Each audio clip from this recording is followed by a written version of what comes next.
요한복음 13장 1절과 2절 말씀 우리 다 함께 읽도록 하겠습니다. 6월절 전에 예수께서 자기가 세상을 떠나 아버지께로 돌아가실 때가 이른 줄 아시고 세상에 있는 자기 사람들을 사랑하시되 끝까지 사랑하시니라. 마귀가 벌써 시몬의 아들 가롯 유다의 마음에 예수를 팔려는 생각을 넣었더라. 아멘. 할렐루야. 오늘 주님께서 오늘도 우리 가운데 함께 하십니다. 예수님의 사랑을 덧입고 살아가는 우리 모든 성도들 되시기를 주님의 이름으로 축복합니다. 사람들이 먼 길을 떠나거나 아니면 집을 오래 비워야 될 때가 있을 때 가장 많이 하는 게 뭘까요? 집을 청소하는 겁니다. 그래서 집을 이렇게 오랫동안 비워둘 때 너무 집이 더럽고 어지러우면 안 되니까 항상 집을 깨끗하게 정리하고 청소를 해둡니다. 그러면 이제 마음도 편한 거죠. 사람들이 이렇게 흔한 농담으로 사람이 갑자기 변하면 죽을 때가 됐다라는 이런 말을 합니다. 왜 그럴까요? 사람들은 자기의 죽음이 가까웠다라는 걸 깨달으면 많은 사람들이 자기가 살아왔던 삶을 이렇게 정리하기를 원합니다. 그리고 자기가 살아왔던 삶을 이렇게 돌아보기를 원해요. 그래서 호스피스 병동이나 이런 시한부 삶을 이렇게 선고받은 사람들은 여러 가지 마음의 복잡한 감정의 기복을 겪게 되지만 어느 때가 딱 다다르면 자기의 삶을 돌아봅니다. 내가 지금까지 어떻게 살아왔는가. 그 가운데 후회도 있고 또 그 가운데 아쉬움도 있지만 그렇게 돌아보게 되는 이유는 자기의 삶을 어느 정도 정리하고 싶기 때문이에요. 그래서 자기의 삶이 어떠했는가, 자기 삶들 중에 후회되는 일은 좀 걷어내고 자기의 삶에 감사한 일은 좀 가지게 되도록, 그것을 조금 더 이렇게 누리고 감사하고 살 수 있도록 남은 시간을 조금 더 아끼고 보람되게 살고 싶은 마음이 있는 것이죠. 그래서 사람들이 어느 때가 되면 정기적으로 자기의 삶을 한 번씩 돌아보고 정리합니다. 우리는 개인적으로 이렇게 1년의 끝이 되면 한 해를 돌아보게 되죠. 그리고 보통 나이가 10대, 20대, 30대, 40대 이렇게 어떤 변화를 맞을 때마다 사람들은 이렇게 뒤를 보게 되는 이유도 거기에 있습니다. 예수님께서 이제 자신이 이 세상을 떠날 때가 가까이 왔다라는 것을 직감하셨어요. 그래서 1절에 보면 예수께서 자기가 세상을 떠나 아버지께로 돌아가실 때가 이른 줄 아셨다라고 말합니다. 예수님이 죽음을 직감하셨다라는 것은 이 세상에서 할 일이 이제 끝이 나간다, 끝나간다라는 것을 의미합니다. 예수님이 이 세상에서 이루실 일은 구원이에요. 구원의 역사를 예수님이 이루시는데 이 구원의 역사에는 반드시 예수님의 희생이 포함되어 있습니다. 근데 예수님 앞에 놓여진 죽음은 아름답지가 않아요. 예수님의 죽음은 언제 일어납니까? 6월절에 일어납니다. 6월절이라고 하는 이 명절은 이스라엘 명절에서 가장 중요한 명절 중에 하나예요. 이 명절의 기원은 출애굽을 할 때 이스라엘 백성들이 이집트에서 나오던 그날 하나님께서 온 이집트에 마지막 재앙을 내리십니다. 그런데 그 마지막 재앙은 모든 짐승이나 모든 사람의 장자가 죽는 재앙이었어요. 그래서 하나님께서 이 재앙이 내리기 전에 모세에게 미리 명령하셔서 모든 이스라엘 백성들은 이 6월 이날, 이제 내일이면 이집트를 떠나게 될 텐데 이 마지막 날 밤에 모든 가정들은 각기 어린 양을 잡아서 그 피를 문설주와 문지방에 바르도록 명령하셨습니다. 하나님께서 내리신 이 마지막 재앙은 이집트 사람이나 이스라엘 사람들을 가리지 않았어요. 다만 누구든지 이 모세의 말을 듣고 어린 양의 피를 자신의 집에 바른 사람은 이스라엘 사람이든 이집트 사람이든 다 그 마지막 재앙을 피한다라는 약속이 있었습니다. 비록 이스라엘 백성이라 할지라도 그렇게 하지 않는 사람은 그 장자의 죽음을 피할 수가 없었어요. 예수님의 죽음은 바로 이 6월절에 어린 양 어린 양의 그 희생처럼 이루어집니다. 누군가를 대신해 희생되어야 할 죽음이 예수님의 죽음이었어요. 죽음 앞에서도 사람들은 대부분 죽음 앞에서 힘을 잃고 용기를 잃습니다. 그런데 때때로 보면 죽음이 너무 당연하고 죽음을 피할 수가 없음에도 불구하고 때때로 사람들은 용기를 낼 때가 있어요. 일제시대 때 독립운동을 하던 독립운동가들은 자기가 죽는다라는 걸 너무 잘 알았습니다. 내가 이 일을 하면 반드시 나는 죽음을 피할 수 없다라는 걸 알면서도 자신의 목숨을 대가로 적을 죽이고 그 자리에서 죽거나 아니면 잡혀서 형장의 이슬로 사라졌습니다.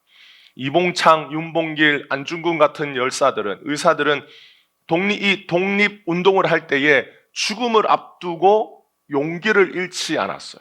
그런데 그 이유가 뭐냐면 용기를 잃지 않았던 이유 중에 하나는 동지들이 있었기 때문입니다. 안중근 의사에게는 동지들이 있었어요.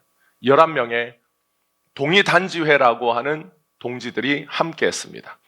조국의 독립을 위해서 이 11명의 동지들이 다 함께 왼손에 약지를 잘랐어요.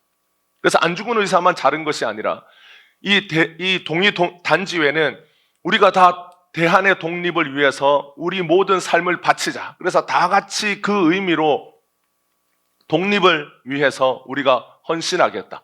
우리의 삶을 바치겠다. 생명을 바치겠다. 이래서 다 같이 왼손에 약지를 잘랐습니다. 그래서 안중근 의사는 자기가 죽을 걸 알면서도 동지들이 함께 있다라고 하는 용기를 얻었어요.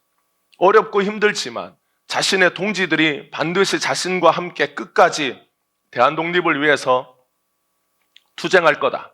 끝까지 싸울 거다. 내가 이 일을 마치지 못하면 나의 동료들이, 나의 동지들이 뒤이어서 계속해서 대한 독립을 위하여 싸우고 나갈 거다라고 하는 믿음과 연대의식이 있었습니다. 그래서 삶과 죽음을 나눈 동지들이 있었기 때문에 끝까지 용기를 잃지 않고 좌절할 법하고 용기가 꺾일 법한데 주어진 사명을 끝까지 완수했던 것이죠. 그런데 예수님은 어떻습니까? 예수님에게 가장 가깝다고 할 수 있는 제자들, 12명의 제자들은 안중근에게 있었던 동지들이 아니었어요. 제자들은 자신들의 목숨을 담보로 예수님과 함께 죽을 수 있는 그런 동지들이 안타깝게도 아니었습니다.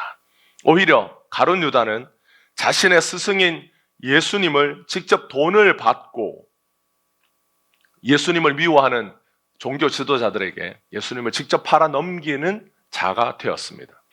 그럼에도 불구하고 13장 1절에 보면 예수님은 세상에 남겨질 예수님의 사람들, 자기 사람들을 사랑하셨는데 끝까지 사랑하셨다라고 합니다.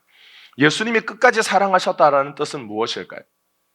예수님께서 이 세상에 사시는 동안 제자들을 사랑하신다라는 뜻일까? 아니면 예수님이 제자들을 끝까지 사랑하시는 그 방법은 어떤 방법으로 제자들을 끝까지 사랑하실까요? 비록 제자들이 예수님을 배신하고 떠난다 해도 그들을 끝까지 사랑하시겠다는 뜻, 그 말씀이 끝까지 사랑하신다라는 뜻일까요? 예수님이 제자들을 그렇게 끝까지 사랑하셨다면 오늘 우리가 예수님을 따르는 제자된 우리는 예수님께서 우리를 사랑하실 때 어떻게 사랑하실까요? 예수님이 자기 사람들을 끝까지 사랑하신다라고 하는 것은 어떤 모습이냐? 예수님이 십자가에서 죽으시기 전까지 보여주신 예수님의 모습을 보면 예수님이 자기 사람들을 끝까지 사랑하셨다라는 그 의미가 무엇인지 알 수 있습니다. 예수님은 자기의 제자들이 한 목소리로 예수님을 끝까지 지키고 우리가 예수님과 끝까지 함께 하겠다라는 약속을 예수님 면전에서 들었어요. 제자들이 이 약속을 누구 앞에서 했느냐? 예수님 얼굴 보고 했어요. 얼굴 보고 예수님 눈을 보고 이 약속을 합니다. 우리가 죽는 한이 있더라도 예수님과 끝까지 함께 합니다. 비록 예수님의 지금 상황이 위태롭다 할지라도 걱정하지 마십시오. 저희들이 끝까지 예수님을 지키겠습니다. 예수님의 얼굴을 정확히 보고 예수님의 눈을 똑똑히 보고 이 약속을 했었더랬어요. 그런데 그 약속은 채 하루가 지나지 않아서 부질없는 약속이 됩니다. 그런데 예수님은 그런 제자들을 어떻게 대하셨습니까? 예수님은 제자들이 배신하고 도망갈 것을 모르지 않으셨어요. 그런데도 예수님은 자신을 배신하고 욕하고 도망갈 제자들을 모아서 오늘 요한복음 13장 이 뒷부분에 보면 어떻게 합니까? 그 제자들을 모아서 함께 저녁을 먹던 도중에 수건을 허리에 두르시고 이제 도망갈 제자들의 발을 씻어줍니다. 자신을 욕할 제자들의 발을 씻어줍니다. 자기를 배신하고 다 뿔뿔이 흩어질 제자들을 모아서 그들의 더러운 발을 씻어주기 시작합니다. 예수님께서 자신을 지켜주겠다라고 약속한 이 제자들이 대단해서 그들의 더러운 발을 씻어준 것이 아니에요. 예수님은 이 제자들이 도망갈 것을 알고 자기를 부인할 것을 아시면서도 예수님은 제자들 한 명 한 명의 그 더러운 발을 물로 씻으시고 자신의 손으로 닦아 수건으로 깨끗하게 해주셨어요. 그리고 예수님은 베드로에게 앞으로 있을 일에 대하여 미리 가르쳐 줍니다. 13장 37절에 보면 베드로는 예수님을 위하여 장담합니다. 내가 목숨을 버리는 한이 있다 할지라도 예수님을 지키겠습니다. 내가 예수님 위해서 내 목숨 버리겠습니다. 이렇게 장담했던 사람이 베드로입니다. 그런데 그날 밤 베드로는 어떻게 했습니까? 예수님을 버리고 도망갈 뿐만 아니라 예수님을 모른다라고 3번이나 부인하고 예수님을 향하여 저주했던 사람이에요. 그런데 예수님이 이 일을 베드로에게 미리 가르쳐 줍니다. 그렇게 장담하는 베드로에게 베드로야, 네가 오늘 밤 다 굴기 전에 3번 나를 부인할 거다. 예수님은 베드로에게 맨날 수제자라고 하면서 자신의 스승을 부인하고 도망가는 일, 게다가 심지어 저주하고 쌍욕을 하고 모른다라고 하면 되겠냐라고 야단치신 게 아니에요. 예수님은 베드로에게 왜 내가 나를 3번 부인한다라고 미리 가르쳐 주셨을까요? 예수님이 모르고 뒤통수 맞은 게 아니라는 걸 베드로에게 미리 가르쳐 주신 거예요. 예수님은 베드로에게 네가 오늘 나를 3번 모른다라고 부인할 것을 내가 알고 있다. 알고 있음에도 예수님은 어떻게 하셨던 거예요? 베드로를 책망하거나 꾸짖거나 베드로를 내치거나 그렇게 하지 않으셨어요. 예수님의 사랑은 베드로의 연약함도 아시는 사랑이었습니다. 그가 예수님을 부인하고 도망갈 죄악을 알면서도 예수님은 베드로를 어떻게 하신 겁니까? 끝까지 사랑하셨어요. 그게 예수님이 제자들, 자기 사람들을 끝까지 사랑하신다라고 하는 말씀입니다. 예수님은 제자들을 어떻게 끝까지 사랑하셨느냐? 자기를 지키려고 애쓰고 예수님을 지키려고 목숨을 거는 제자들을 사랑하신 것이 아니라 예수님을 버리고 도망갈 제자들을 아시면서도 그들을 끝까지 사랑하셨다라는 것이 예수님이 끝까지 사랑하셨다라는 말씀이에요. 십자가에서 죽기 전까지 예수님은 이런 제자들을 끝까지 사랑하셨습니다. 도망갈 제자들을 사랑하셨고 예수님을 버리고 부인할 제자들을 끝까지 사랑하셨어요. 그리고 예수님은 바로 그런 제자들을 위하여 십자가에서 죽으십니다. 그게 예수님이 보여주신 끝까지 사랑하신 모습의 첫 번째 모습입니다. 그리고 예수님께서 끝까지 이 제자들을 어떻게 사랑하시느냐? 예수님이 십자가에 죽으신 뒤에 부활하시고 승천합니다. 제자들은 예수님이 부활하시고 난 뒤에도 만났어요. 그런데 제자들은 자신들의 과거 때문에 예수님의 제자로 다시 살 수 없다라고 생각합니다. 그렇게 예수님 따라다니고 그렇게 예수님 앞에서 장담하고 예수님 버리지 않겠다, 예수님 부인하지 않겠다, 예수님을 위해서 목숨 바치겠다라고 했던 자기들의 모습을 예수님도 알고 자기들도 알고 있는데 이미 일은 벌어졌고 엎질러진 물이 되었습니다. 그런데 자기들의 한 모습 때문에 이제 더 이상 예수님의 제자로 사는 것이 무의미하고 사람이 적어도 얼굴에 그 체면이 있고 사람이 염치가 있으면 어떻게 다시 우리가 예수님의 제자로 살 수 있겠냐? 우리가 그렇게 했는데 이 11명의 제자들이 한 명은 죽고 남아있는 11명의 제자들이 서로 얼굴을 보면서 다 알 거 아니에요. 우리가 했던 일들이 있고 우리가 저질렀던 일이 있는데 우리가 어떻게 다시 예수님의 제자로 살겠냐? 그래서 가장 염치가 없었던 베드로가 나는 고향에 고기 잡으러 간다 라고 하고 간 거예요. 하지만 예수님께서 그런 제자들을 찾아가서 그들을 다시 회복시켜 줍니다. 그리고 그들에게 다시 예수님의 제자로 살 수 있는 사명을 줍니다. 한번 크게 실패하고 넘어진 제자들. 근데 이 실패와 넘어짐이 작지 않은 넘어짐이었어요. 작지 않은 실패였습니다. 세상 사람들 같으면 어떻게 했을까요? 세상에 힘이 있는 왕이나 대통령이나 아니면 어떤 조직을 이끌고 있는 보스라고 한다면 한번 크게 배신한 자, 늘 영화 보면 그렇게 얘기하잖아요. 한 번 배신했는데 2번 배신 못하겠냐. 그래서 한 번 크게 조직을 배신하거나 한 번 자기 위에 있는 사람을 크게 뒤통수 친 사람을 다시 신뢰하고 믿고 큰 일을 맡길 수 있겠습니까? 세상에서는 그렇게 하지 않아요. 다 멀리 보내거나 아니면 잘라내거나 아니면 자기 사람으로 다시 쓰더라도 저기 한직 중요한 일을 맡기지 않습니다. 그 신뢰를 다시 회복하기란 어쩌면 평생이 걸릴 줄 몰라요. 그런데 예수님께서 제자들을 다시 만나서 그들에게 사명을 맡기는데 예수님의 제자로서 살던 그 사명보다 더 큰 사명을 제자들에게 맡깁니다. 그래서 마태복음 28장 20절에 보면 예수님께서 제자들에게 약속을 합니다. 마태복음 마지막 장에 나온 예수님의 약속이 뭐냐면 볼지어다 내가 세상 끝날까지 너희와 항상 함께 있으리라. 예수님은 예수님을 배반하고 예수님을 배신했던 이 제자들에게 약속을 하시는데 내가 세상 끝날까지 너희와 항상 함께 있겠다. 그게 예수님의 약속이었어요.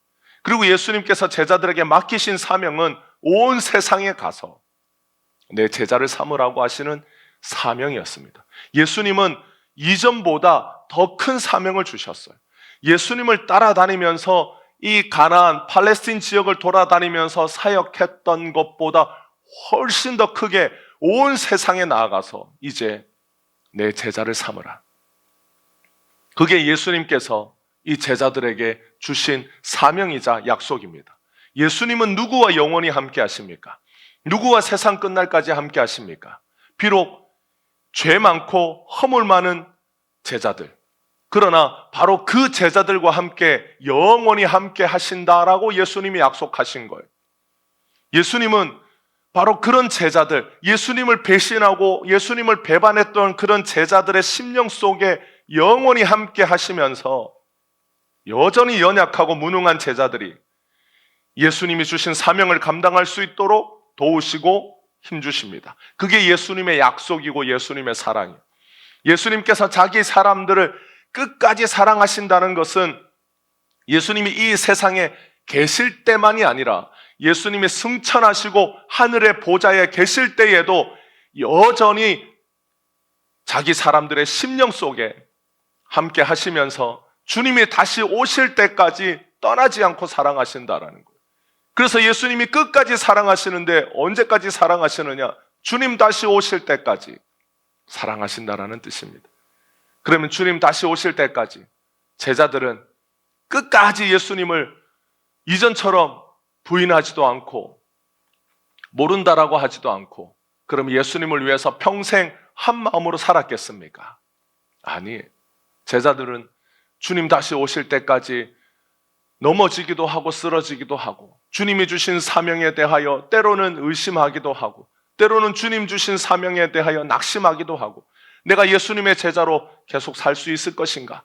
내가 사도로 끝까지 살 수 있을 것인가? 라고 하는 인간적인 고민과 연민도 하면서 살았습니다. 근데 그럴 때마다 예수님이 자신의 사람들을, 자기 사람들을 어떻게 사랑하셨겠어요?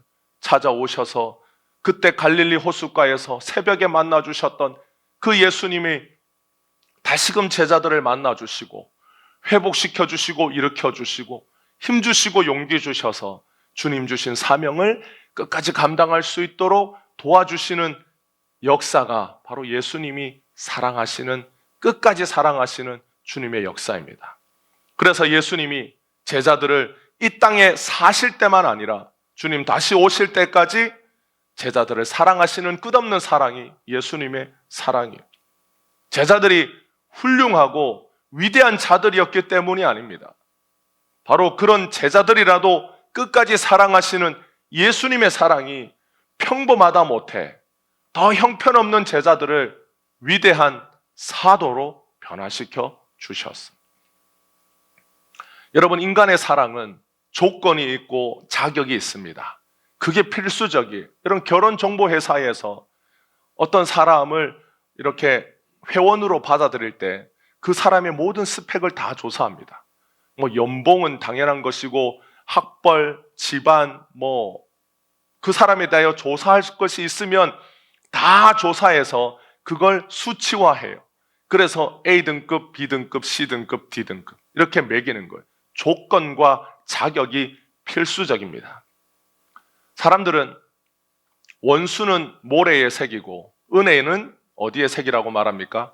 바위의 색이라고 말합니다. 그런데 우리가 살면 원수는 모래의 색이고 은혜는 바위의 색이는 것이 아니라 사람들은 결국 원수는 바위의 색이고 이게 없어지지 않을 정도로 나의 원수의 이름을 바위에다가 명확하게 새겨요. 그리고 은혜는 모래의 색입니다. 아무리 은혜를 받았어도 시간이 지나면 그저 잊어먹어요. 그래서 인간의 사랑은 3-4번이 종착지입니다. 어릴 때부터 우리가 부모도 자녀에게 가르치잖아요. 1번 말하고 2번 말하고 3번 말하면 엄마가 아빠가 너 3번째 말했다. 너 1번만 더 하면 2번째 때 1번만 더 하면 너 가만 안 둔다. 그래서 인간의 사랑은 3-4번이 종착지예요. 아무리 사랑하는 연인이라 할지라도 3-4번이 종착지입니다. 1번 하고 2번 하고 3번 하면 결국 쪽내는 거예요. 인간의 사랑은 자기의 그릇을 넘어서지 못합니다. 자기의 그릇에 따라 사랑의 크기가 정해지는 거예요. 제자들이 예수님이 부활하시고 난 뒤에도 고향으로 낙향하여서 예전 고기 잡던 직업으로 돌아가고자 했던 것은 그들이 가지고 있던 상식, 그들이 가지고 있던 그릇, 스승을 그렇게 배신한 제자들은 스승의 사랑을 받을 자격이 없다라는 것이 그들의 상식이었어요. 그리고 그게 그들의 그릇이었어요. 왜냐하면 자기가 스승이라 하더라도, 자기가 예수님의 입장이라 하더라도 자기 같은 사람을 다시 받아주고 다시 제자로 삼아줄 리가 없었기 때문입니다. 그런데 예수님은 우리와 같은 인간이 아닙니다. 예수님은 비록 이 땅에 인간으로 오셨지만 예수님의 본체는 하나님이십니다. 그분의 본체가 전능하신 하나님이시기 때문에 예수님에게는 우리와 같은 조건과 제약에 따라 인간을 사랑하지 않아요. 우리처럼 예수님은 손가락을 세면서 3-4번을 외치지 않습니다. 예수님도 내거셨어요. 70번씩 7번. 예수님은 70번씩 7번이라고 말씀해 주시면서 얼만큼 우리가 용서해야 됩니까? 베드로가 물었을 때 예수님은 손가락 3개를 보이면서 3-4번. 야, 3번이면 족하지 않냐? 그런데 예수님은 70번씩 7번. 끝없는 용서가 필요하다. 끝없이 용서해 줘라. 그럼 베드로가 뭐라고 생각했겠습니까? 누가 그렇게 할 수 있습니까? 사람이 누가 70번씩 7번 용서해 줄 수 있는 사람이 어디 있겠습니까? 그러니까 사람은 그런 용서가 안 되는 것. 그런데 예수님은 사람이 아니시기 때문에 예수님이 죄인을 사랑하시는 것은 예수님만이 가지고 계시는 사랑의 속성이 바로 예수님이 자기 사람을 끝까지 사랑하시는 예수님의 사랑입니다. 아무리 세상 사람들이 사랑을 노래하고 사랑으로 시를 쓰고 사랑을 영화로 만들어도 인간의 사랑은 누구에게 베풀어 주느냐? 받을 자격이 있는 사람에게 주는 겁니다. 나를 그렇게 사랑하는 사람에게 내가 사랑을 베푸는 거예요. 그런데 전능하신 예수님은 받을 자격이 없는 자를 사랑하셨고 끝까지 배신하고 도망가는 자들을 사랑하시는 사랑이고 결국 자기를, 예수님 자신을 십자가에 못 박는 자들을 자신의 가슴으로 품는 신적인 사랑이 바로 예수님의 사랑입니다. 사랑을 받는 사람은 자기가 사랑을 받는 줄 알아요. 비록 당장은 알지 못한다 할지라도 나이가 들고 철이 들면 받은 은혜와 사랑을 알게 됩니다. 그래서 우리 자녀들이 어릴 때는 사랑을 받고 부모의 돌봄을 받고 자라지만 그걸 잘 몰라요. 왜 더 안 해주냐? 왜 더 나를 사랑 안 해주냐? 왜 더 먹을 걸 안 주냐? 용돈을 더 안 주냐? 이렇게 하더라도 철이 들고 자기가 부모가 되면 자기의 옛날 모습을 보게 되잖아요. 그러니까 그때 나의 어머니 아버지가 나를 키울 때 그렇게 고생하셨겠구나. 그러니까 부모님들이 항상 요 말을 똑같이 해줘요. 뭐라고 해줍니까? 너도 너 같은 애를 낳아봐라. 이게 굉장히 그 부모로서는 할 수 있는 최대의 욕이잖아요. 자녀에게 너도 너 같은 애 낳아봐라. 그래서 이 부모가 지금 자녀에게 욕을 해주고 싶은데 이 욕을 어떻게 해주느냐? 돌려서 하는 말이 너도 너 같은 애를 낳아봐라는 거예요. 사랑스럽지만 미울 때는 한없이 밉고, 여러분, 그러나 어느 때가 되면, 그래서 그 자녀가 성장해서 자기와 똑같은 애를 낳아보면 누구의 심정을 알겠어요? 부모의 심정을 아는 거예요. 제자들은 예수님을 배신할 때, 예수님을 배반할 때 예수님이 아무것도 모르고 당했다라고 생각했습니다. 그래서 예수님의 충격이 더 컸을 거라고 생각했어요. 아니, 자기들이 그날 밤에, 오늘 밤에 예수님을 목숨 걸고 지키겠다고 말을 해놓고 그날 밤에 이 11명이 다 도망간 거예요. 그래서 자기들이 차라리 아무 말 안 하고 저희들이 예수님을 지킬 수 있을까요? 정말 예수님을 죽이러 많은 사람들이 오면 우리 어떻게 해요? 제자들이 막 이렇게 연약한 모습, 예수님도 답이 없다, 너희들은 정말 답이 없다, 이렇게 말할 정도의 모습을 보여준 게 아니라 이 11명의 건강한, 건장한 이 젊은이들이 다 예수님 지키겠다고 한 목소리로, 결의에 찬 목소리로 말한 거예요. 예수님 우리가 지키겠습니다. 절대로 예수님 버리지 않습니다. 걱정하지 마십시오. 두려워하지 마십시오. 용기를 가지십시오. 그런데 그 제자들이 그날 밤에 다 도망간 거예요. 그렇기 때문에 예수님을 볼 면목이 더 없었어요. 그런데 예수님은 모든 것을 아셨어요. 제자들이 자신을 버리고 도망갈 것도 아시고 베드로가 예수님을 욕하고 저주할 것도 아셨어요. 제자들 중 누구도 예수님 옆에 없을 것을 예수님이 아셨습니다. 그럼에도 불구하고 예수님이 제자들의 발을 다 씻어주셨어요. 그들이 도망갈 때 힘을 잃지 않도록 그날 밤에 배부르게 먹여주셨어요. 가룟 유다가 예수님을 팔려고 올 때 로마 군인들과 약속을 합니다. 사인을 맞췄어요. 그 사인이 뭡니까? 누가 예수인지 어두운 밤에 누가 정확하게 모를 때 가룟 유다가 내가 내 스승인 예수에게 가서 그에게 입을 맞추면, 내가 입을 맞추는 사람이 곧 당신들이 잡으려고 하는 예수입니다 라고 사인을 맞췄어요. 그때 가룟 유다가 예수님 앞에 와서 정말 예수님께 입을 맞춥니다. 뭐라고 입을 맞추냐면 라삐여 안녕하십니까? 라고 와서 예수님에게 입을 맞춰요. 예수님은, 가룟 유다가 예수님을 팔 걸 아셨습니까? 모르셨습니까? 아셨어요. 자기를 팔 걸 아시고 와서 라삐여 정중하게 안녕하십니까? 라고 인사할 때, 입을 맞추려고 할 때 우리 같으면 어떻게 하겠어요? 어디 감히 하고 뺨을 후려치고 네가 나를 팔려고 이런 짓거리를 하냐라고 호통을 칠 법한데 예수님은 다 아시면서도 자신을 파는 가룟 유다가 입을 맞출 때 허락하셨어요. 아무 말도 하지 않으셨어요. 예수님은 아무것도 모르고 당한 것이 아니라 모든 걸 다 아시면서도 사랑하셨습니다. 배반당할 것도 아시고 버림받을 것도 아시고 자신을 팔아 넘길 것도 아셨어요.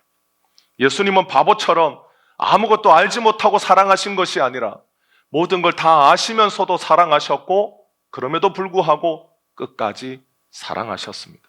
그래서 예수님의 사랑은 외로웠어요. 보통의 사람들의 사랑은 내가 사랑한 만큼 받기를 원합니다. 사람의 사랑은 내가 너를 이만큼 사랑했는데 너는 왜 나를 이만큼 사랑하지 않느냐라고 요구하는 사랑이, 일방적으로 주는 사랑은 인간의 세상에서는 없습니다. 그건 한 사람이 다른 사람에게 자기를 소비하는 거예요. 그건 건강한 사랑이 아니에요. 인간의 사랑은 주고받아야 관계가 형성이 되고, 인간의 사랑은 서로가 서로에게 사랑받는다라는 그 만족이 있어야 계속되는 것이 인간의 사랑입니다. 그런데 예수님은 자신의 사랑을 쏟아부었음에도 불구하고 돌아오는 것은 거절과 배반과 배신이었습니다. 그리고 죽음이었어요. 그럼에도 불구하고 예수님은 끝없이 끝까지 자기 사람들을 사랑하십니다. 그래서 이 예수님의 사랑을 누구도 이해하지 못했어요. 이 예수님의 사랑에 대하여 누구도 그 사랑에 보답할 수가 없었습니다. 그럼에도 불구하고 예수님은 자기 사람들을 사랑하는 걸 멈추지 않으시고 지금도 멈추지 않으시고 영원히 주님 다시 오실 때까지 베풀고 베푸시는 사랑이 예수님의 사랑이에요. 완전한 사랑은 뭘까요? 사람들은 이 땅에 살면서 완전한 사랑에 대하여 얘기합니다. 부모의 사랑, 스승의 은혜, 살면서 누군가를 내가 정말 사랑해서 내 목숨까지 줄 수 있을 만큼 사랑하는 사랑. 그래서 로미오와 줄리엣의 사랑에 대해서도 말하고, 사람들은 어떤 사랑이 완전한 사랑일까? 어떤 사랑이 위대한 사랑일까를 꿈꾸면서 그걸 소설로도 쓰고 수필로도 쓰고 위대한 사랑이 무엇인지에 대하여 궁금해하면서 수많은 사람들이 그런 사랑을 꿈꿨어요. 여러분, 완전한 사랑이란 뭘까요? 어찌 보면 완전한 사랑은 모든 것을 끝까지 책임지는 겁니다. 왜냐하면 세상의 사랑이 불완전한 것은 끝까지 책임지지 못하기 때문이에요. 그래서 로미오와 줄리엣은 서로 끝까지 사랑하려고 하다가, 책임지려고 하다가 먼저 죽고 나중에 죽고 서로가 서로를 책임지지 못하는 것. 이 세상에 어떤 사람이 그럴 수 있냐? 어떤 사람이 무엇이든 누구를 사랑하든 어떤 것을 사랑하든 어떻게 끝까지 책임질 수 있느냐? 그런 사랑이 어디 있느냐라고 묻는 것은 인간의 사랑이 불완전하다라는 것을 반증하는 겁니다. 인간의 사랑은, 사람의 사랑은 부분적이라는 것을 보여주는 거예요. 어떤 아이 집에 친구가 와서 라면을 끓여 먹었습니다. 라면을 끓여 먹었는데 제가 예전에 민방위 갔을 때 민방위의 교육을 나왔던 그 소방서의 그 구급대원, 그분이 나와서 이렇게 간증하신 거예요. 말하자면 간증이고 사례 발표입니다. 그분이 뭐라고 그랬냐? 어떤 집에 아이가, 초등학생 아이 2명이서 한 집에 친구가 놀러 와서 라면을 끓여 먹었는데 그만 라면을 쏟은 거예요. 그래서 둘 다 뜨거운 라면 국물이 이렇게 덮친 거예요. 근데 둘 다 얼굴에 데였는데 그 집에 엄마가 있었습니다. 그러니까 엄마가 있는데 엄마가 이 두 아이가 똑같이 라면 국물을 뒤집어 썼는데 누구를 들고 뛰쳐나갔겠어요? 자기 집 아이를 들고 자기 집 아이를 들쳐업고 뛰쳐서 병원에 갔습니다. 남은 아이는 뜨거우니까 목욕탕에 들어가서 찬물로 자기 얼굴을 씻은 거예요. 결론은 자기 아이를 들쳐업고 병원에 갔는데 병원에 간 아이는 얼굴에 흉이 지고 목욕탕에서 찬물로 얼굴을 씻었던 애는 흉이 지지 않았다라는 거예요. 그런데 그 엄마는 무슨 생각으로 자기 아이만 들쳐업고 갔을까요? 자기 아이만 눈에 보였기 때문. 설사 다른 아이가, 친구가 보였다 할지라도 그 친구를 같이 들고 갈 수 없기 때문에 자기 아이만 급하게 들고 뛰어간 거예요. 그걸 너무했다라고 말하기도 그렇고 안 됐다라고 말하기도 어려운 부분이 분명히 있습니다. 그 엄마는 그때 절박했기 때문에 그런 거예요. 비록 아이의 친구가 있지만 그 아이 친구를 돌볼 수 없는 그런 상황에 자기가 놓였다라는 걸 알았기 때문에 그걸 비난하고 그걸 욕한다고 해서 어떻게 될 문제는 아니에요. 왜냐하면 사람은 그럴 수밖에 없습니다. 그게 인간의 가지고 있는 한계. 예수님의 사랑이 완전한 것은 어떤 이유 때문입니까? 우리가 이 땅에 살아가는 동안 예수님의 사랑이 우리를 지켜주시기 때문, 천국에 이를 때까지 우리를 책임져 주신다라고 하신 약속이 예수님의 사랑이기 때문입니다. 어떻게 책임져 줍니까? 우리의 삶의 어떤 한 부분만 책임져 주십니까?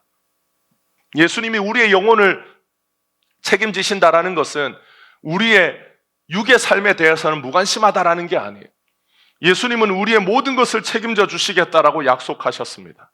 천국에 이를 때까지 우리를 책임져 주시는 사랑, 그것이 예수님이 약속하신 사랑이에요. 이 예수님의 사랑은 우리의 자격이나 조건에 따른 사랑이 아니에요. 예수님은 자기의 사랑을 받기에 적합한 사람을 찾지 않았습니다. 예수님은 누구든지 자신의 사랑을 받아들이는 사람이라면 그가 어떤 사람이든지 구별하지 않고 사랑을 베푸셨어요.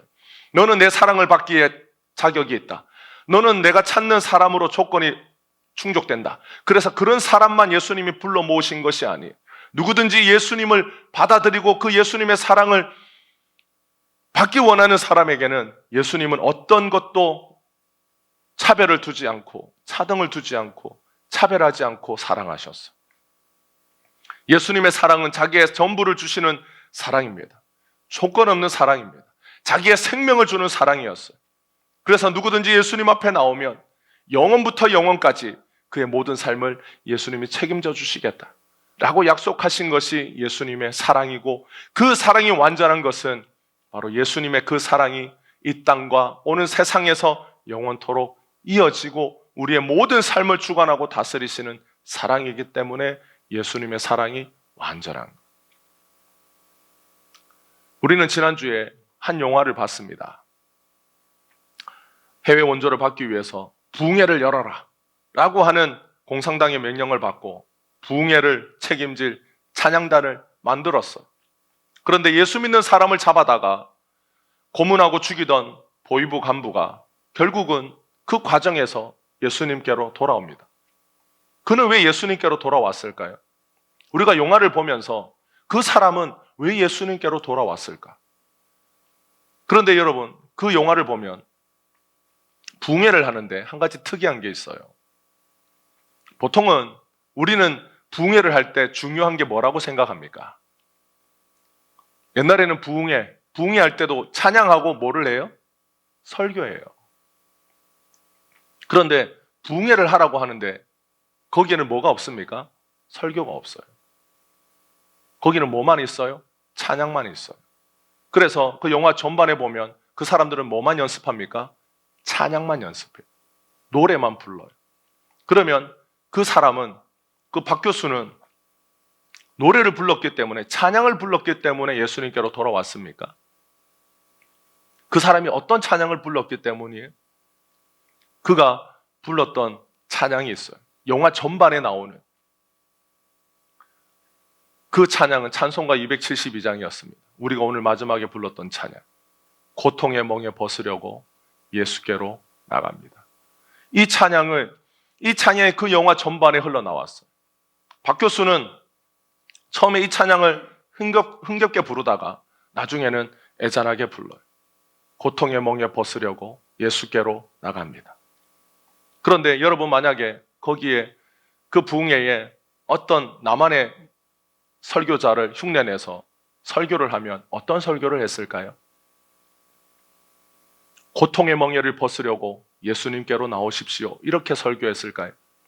여러분, 세상의 모든 종교는 고통의 멍에를 짊어진 인생에게 그 고통에 대하여 가르칩니다. 고통이 뭔지를 가르쳐요. 그리고 어떻게 하면 벗어날 수 있느냐? 그 고통을 짊어지고 인내하고 견디면 좋은 날이 온다고 가르칩니다. 고통의 멍에를 벗기 위하여 어떻게 노력하고 애를 써야 되는지를 가르쳐줘요. 그 고통의 근원이 뭔지에 대하여 가르쳐 줍니다. 그리고 그 근원을 벗기 위하여 어떻게 무엇을 해야 될지를 가르치는데 그건 다 우리가 해야 될 일에 대하여 가르쳐요. 그런데 복음은 그렇게 말하지 않아요. 복음은 다른 어떤 곳이 아니라 누구에게로 나오라고 가르칩니까? 예수께로 나오라고 가르쳐요. 그런데 이게 복음인데 이 복음이 여러분, 사랑하는 성도 여러분, 고통을 벗기 위하여 예수께로 나오십시오. 이게 80년대, 70년대, 60년대에는 괜찮았어요. 왜냐하면 우리는 그때 가난했기 때문에, 잘 먹고 잘 살지 못했기 때문에, 우리의 삶이 궁핍했기 때문에 예수께로 나아오면 그 1절의 가사처럼 병든 몸이 튼튼하고 우리의 가난한 삶이, 빈궁한 삶이 부해지고 죄악을 벗어버리고 예수께로 옵니다. 그래서 예수님 앞에 가는 것이 좋아 보였어요.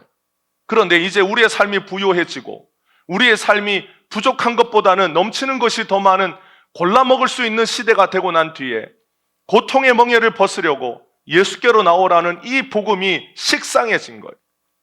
그래서 뭔가 고루해지고 이 표현 자체가 너무 옛날스러운 거예요. 그러니까 많이 배우고 옛날에는 초등학교만 나와도 정규 교육을 다 마쳤다라고 생각했던 시대에 초등학교 나오면 할 공부 다 했다. 그래서 부모님들이 자기 자녀들을 교육할 때 웬만한 집안에서는 초등학교를 마치면 배울 거 다 배웠다. 이제부터 일하러 가서 돈 벌어라. 집안을 먹여 살려야 되지 않겠냐. 그래서 다 일하러 가는 것이 당연한 거였어요. 중학교만 나와도 많이 배웠고 고등학교만 나오면 엘리트 소리를 듣는 시대에 그때가 40년생, 50년생이. 그래서 우리 60년대, 70년대, 80년대에 여러분 대부분의 사람들은, 많은 사람들이 초등학교만 졸업했어요. 초등학교도 대부분 졸업하지 못한 사람들도 많이 있었어요. 그런데 학교에 가면 70년대, 80년대 생들이 학교에 가서 부모님들의 학력을 적는 난이 있어요. 생활기록부에 보면. 이 좀 잘 사는 서울 쪽이나 이런 쪽은 모르지만 지방에서는 부모의 학벌란에 고졸 적는 것이 여러분 대단한 겁니다. 근데 부모들은 대부분 초등학교만 졸업했어요. 그러니까 그냥 거기에 부모님이 졸업장 떼오라고 하지 않잖아요. 그러니까 거기에 중졸 쓰고, 중졸은 고졸 쓰고, 초졸은 중졸 쓰고, 중졸은 고졸 쓰고, 그렇게 했던 거예요.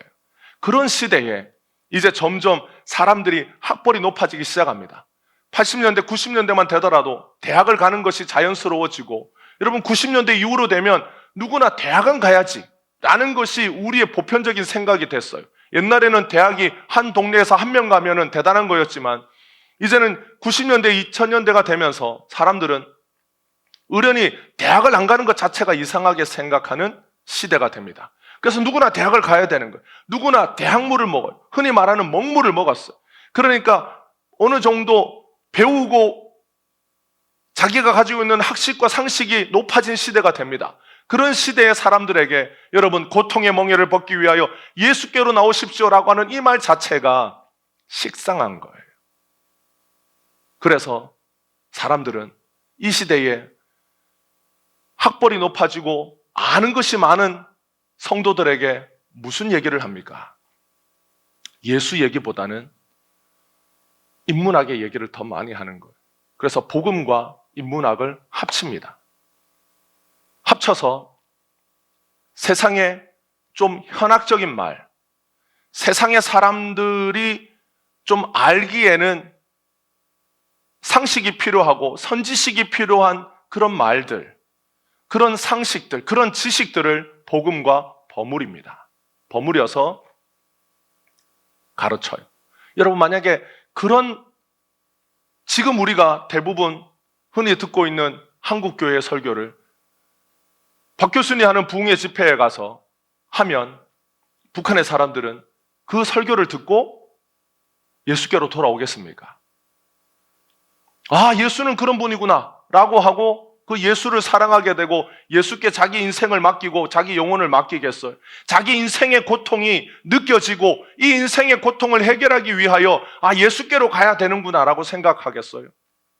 그런데 박 교수는 거기서 끊임없이 어떤 노래를 부릅니까? 고통의 멍에 벗으려고 예수께로 나갑니다. 왜 찬양을 불렀느냐? 찬양은 적어도 그 안에 복음이 녹아있기 때문. 예수님이 사라지고 복음이 사라진 시대에는 왜 한국교회가 지금 명맥을 그나마 유지하느냐? 우리가 부르는 찬양 속에, 우리가 부르는 찬송가 속에 복음이 들어있기 때문입니다. 그래서 성도들이 그 복음을 듣고 자기가 찬양을 부르면서 찬양 속에 나타난 예수님, 찬양 속에 나타난 복음을 들으면서 예수님이 어떤 분이신지를 고백하고 예수님에 대하여 조금 더 깊이 알아가고 복음이 무엇인지에 대하여 미약하게나마 붙들고 있는 거예요.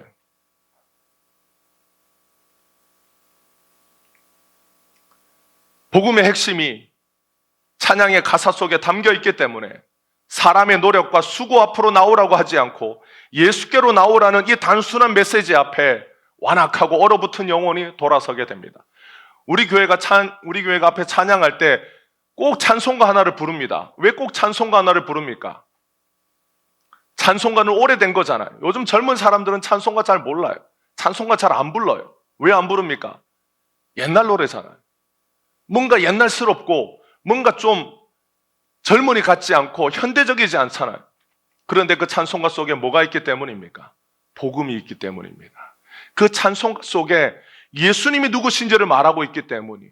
그래서 우리가 비록 박자가 고루하고 음이 좀 옛날스럽다 할지라도 그 안에 있는 가사, 예수님이 누구신지를 말하고 복음이 무엇인지를 말하고 죄 있는 사람을 부르시는 예수님의 심정이 무엇인지를 말하는 그 찬송가가 우리가 부르고 고백하고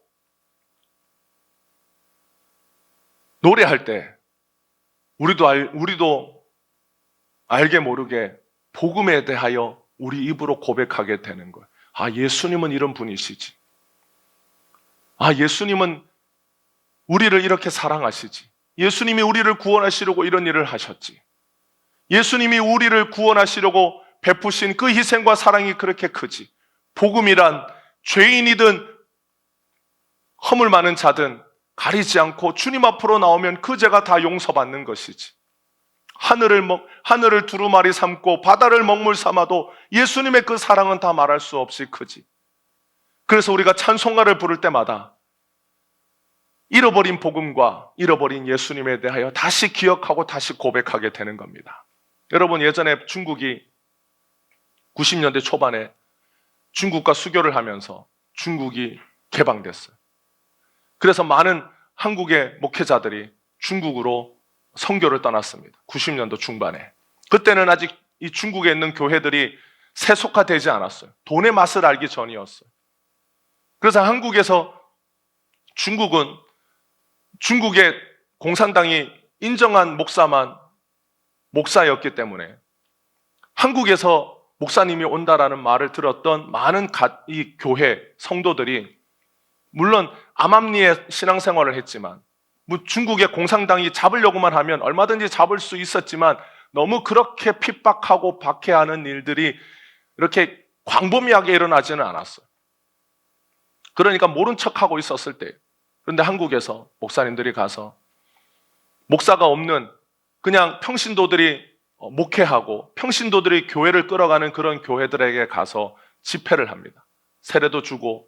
왜냐하면 이 사람들은 예수님을 믿지만 세례를 받지 못한 사람들이 부지기수였어요. 왜냐하면 중국 당국이 허락한 목사들은 한정적이었기 때문에 그 넓은 중국 땅을 다 돌아다닐 수도 없고 그들은 그냥 명목상 목사였던 뿐이지 목사 행세를 하는 사람이었지 목사가 아니었기 때문에. 그런데 한국에서 오신 목사님들이 세례를 베풀고 말씀을 전하는 것을 듣고 은혜 받으려고 3박 4일을 걸어서 왔습니다. 먼 길에. 중국은 교통편도 그때는 흔하지 않았을 때고 먼 길을 가서 온다라는 얘기를 다 말로 암암리에 듣고 3박 4일을 걸어왔어요. 그런데 저도 가봤지만 넓은 땅에 목사님들이 12시에 옵니다 라고 약속을 했어도 버스가 늦고 가는 차편이 어렵기 때문에 말은 12시지만 몇 시간씩 늦는 것은 예사였어요.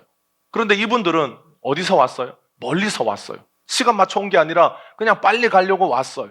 그래서 와서 아침 6시부터 오늘 여기 집회가 있을 곳에 와서 집회를 드려요. 그러면 교회처럼 멀쩡한 건물이 있는 것도 아니에요.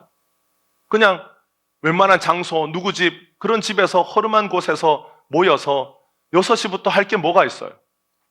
찬송가 부르는 거예요. 찬양 부르는 거예요. 그런데 찬송가가 막 우리처럼 다양하고 뭐 많은 곡들이 있느냐? 옛날에는 그런 것도 없잖아요. 옛날에 우리가 붕괴할 때 무슨 노래 불렀습니까? 내게 강 같은 평화. 이런 거 부르는 거예요. 그런 내게 강 같은 평화, 단순한 노래, 그런 거를 부르면 아침 6시부터 부르면 12시에 목사님들이 온다라고. 그래서 6시부터 모여서 모인 사람들끼리 노래 불렀어요. 내게 강 같은 평화. 그러면 몇 시간을 불러요? 6시간을 불러요. 그럼 12시 되면 목사님들이 와야 되잖아요. 안 와요. 저녁에 한 6시쯤에 와요.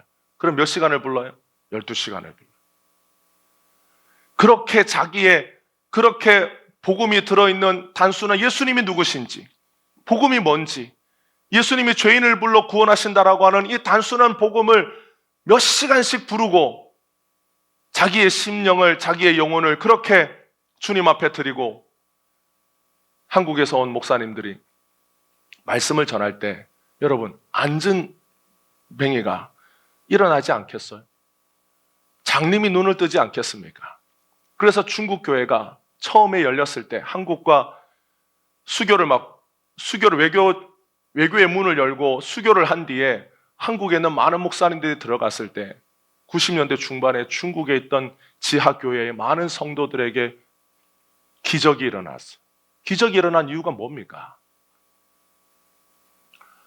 그들이 간절한 마음으로 주님을 찾았기 때문에, 그들이 복음을 접하고 예수님이 누구신지를 알고 그 예수님을 만나기를 원했고, 마치 우리 한국의 50년대, 60년대 가난한 영혼으로, 가난한 심령으로 주님을 찾았던 그때처럼 주님을 찾았기 때문에. 여러분, 지금 북한에 있는, 만약에 북한과 우리나라가 문이 열려서 통일이 되어서 북한으로 들어가면, 북한에 들어가서 어떤 설교를 하면 되겠습니까? 그러면 북한에 있는 성도들이 어떻게 변화되어 예수님을 믿겠어요? 지금 수많은 이단들은 벌써 북한에 들어가서 밑작업을 해요. 그러면 우리는 북한에 들어가서 어떤 것을 전하고 어떤 것을 말해야 되겠습니까?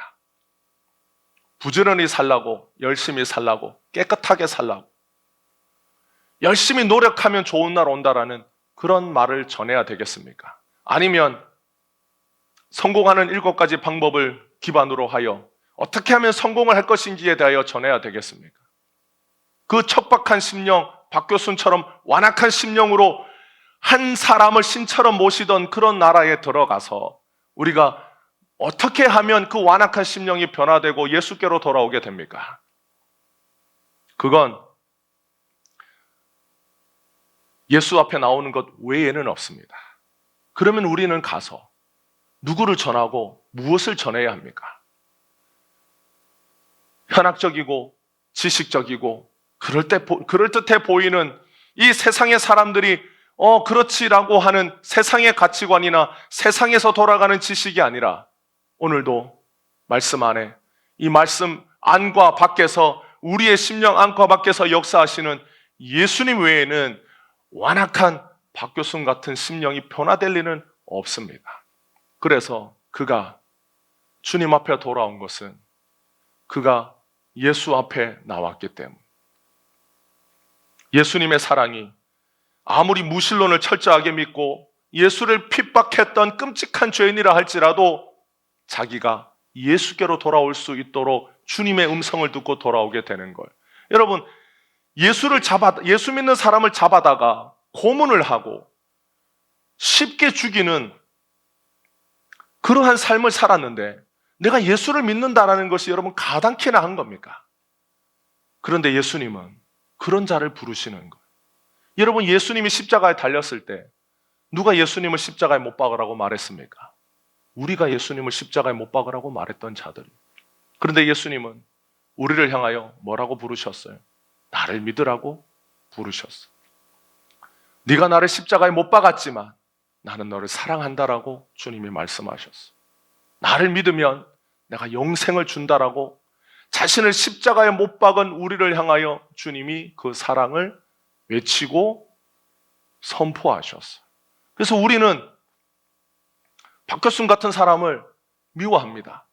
아니, 예수 믿는 사람을 잡아다가 고문하고 죽이는 자, 그런 사람이 예수를 믿는다니 우리는 경악합니다. 그런데 우리는 우리 손으로 예수님을 십자가에 못 박았던 자들, 우리도 예수님을 배반했던 자들이고 예수님을 배신했던 자들이고 예수님을 십자가에 못 박았던 우리는 예수님을 너무 잘 믿었기 때문에 예수님을 믿는 제자가 되고 구원받은 자들이 되었습니까? 아닙니다.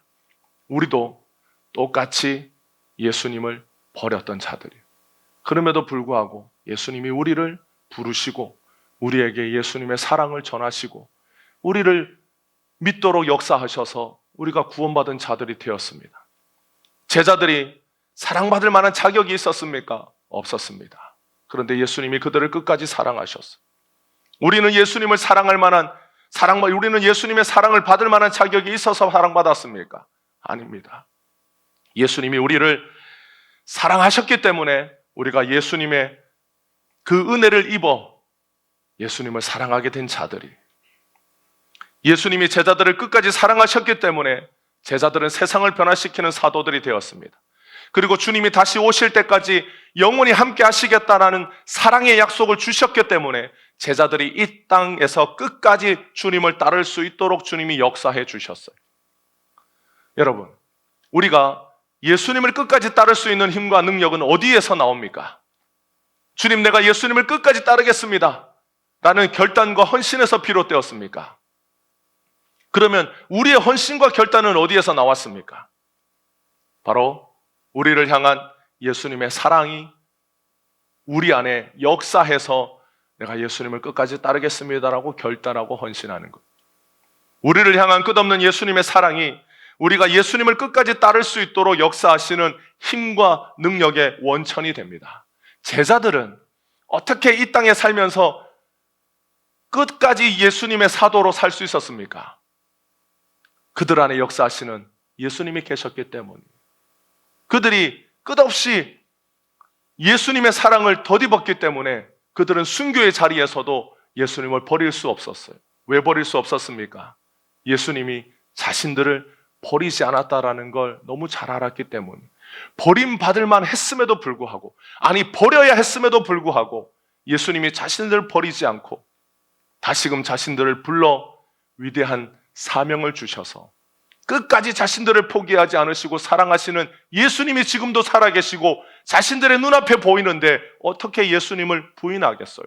여러분, 스데반이 자신에게 날아오는 자기 머리만한 돌들을 보면서, 옛날에 유대교에서는 돌로 사람을 죽일 때 짱돌을 듭니다. 자기 주먹만한 돌을 들어요. 그래서 사람에게 던져요. 그래서 돌무덤을 만들어서 죽입니다. 스데반이 돌에 맞아 죽을 때 돌이 보였으면 예수님을 부인하지 않았겠어요? 그런데 성경에 보면 스데반의 눈에 누가 보였어요? 예수님이 보였습니다. 날아오는 돌이 보인 것이 아니라 예수님이 보였어요. 자신의 눈에 예수님이 보이는데 어떻게 예수님을 부인하겠어요? 자신의 눈에 자기를 향하여 두 팔을 벌리신 예수님이 보이는데 어떻게 예수님을 모른다라고 부인하겠어요? 나 이제 예수님 안 믿겠다라고 어떻게 말하겠어요? 여러분, 우리도 어떻게 이 땅에 사는 동안 끝까지 주님을 붙잡고 살아갈 수 있겠습니까? 바로 예수님이 우리 눈에 보이도록 역사하실 것이기 때문입니다. 우리가 예수님을 부인해야 되는 날, 우리가 통일이 됐는데 대한민국이 북한을 흡수해서 통일한 것이 아니라 거꾸로 북한이 전쟁을 일으켜서 남한을 조카 통일했다라고 칩시다. 이제부터 다 우리는 북한의 아래 사는 거예요. 그럴 때 예수 믿는 사람들을 다 잡아내어서 죽이려고 할 때 우리가 그 순간에 예수를 부인하지 않을 것이라는 장담을 우리들 중에 누가 하겠어요? 손가락 마디 하나씩 자르 나가면서 자를 때마다 예수를 믿겠냐, 예수를 부인하겠냐 물어보면, 여러분, 우리가 첫 번째 손가락 잘리기 전에 옆 사람이 잘리는 걸 보고 우리는 예수 부인하겠다라고 말할 수 있는 충분한 자격을 가진 사람들이에요. 그럴 때 여러분, 우리가 끝까지 예수님을 부인하지 않을 수 있는 능력이 어디에서 옵니까? 우리 안에서 오지 않아요. 바로 우리를 죽기까지 사랑하신 예수님의 사랑에서 옵니다. 우리가 그 순간 예수님의 은혜와 사랑이 우리의 영혼을, 우리의 심령을 붙잡아 주면 우리는 예수님을 부인하지 않습니다.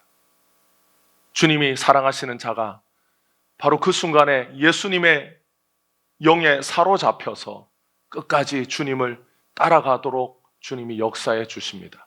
그것이 오늘 예수님께서 말씀하신 자기 사람을 끝까지 사랑하신다라고 하시는 주님의 역사입니다. 오늘 예수님은 여러분을 끝까지 사랑하십니다. 이 땅에서뿐만이 아니라 주님 다시 오실 때까지 주님은 우리를 그의 사랑으로 끝까지 지켜주십니다. 그 사랑을 힘입어 오늘도 믿음으로 살아가는 우리 모두 되기를 주님의 이름으로 축복합니다. 날마다 우리 안에서 역사하시는 예수님의 사랑이 주님을 따라갈 수 있도록 우리를 이끄시는 줄 믿고 그 사랑에 사로잡혀 살아가는 우리 모든 심령들이 되기를 예수님의 이름으로 축복합니다. 기도하겠습니다. 은혜와 사랑이 많으신 주님, 우리의 힘과 능력으로 어떻게 주님 따라가겠습니까? 그러나 우리를 사랑하시되 끝까지 사랑하시는 예수님의 사랑이 우리를 주님 사랑하도록, 주님 따라가는 제자 되도록 역사하시는 줄 믿고 주님께 모든 영광을 드립니다. 주님이 홀로 영광 받으시고 홀로 높임 받아 주옵소서. 살아계신 예수님의 이름으로 기도하옵나이다. 아멘.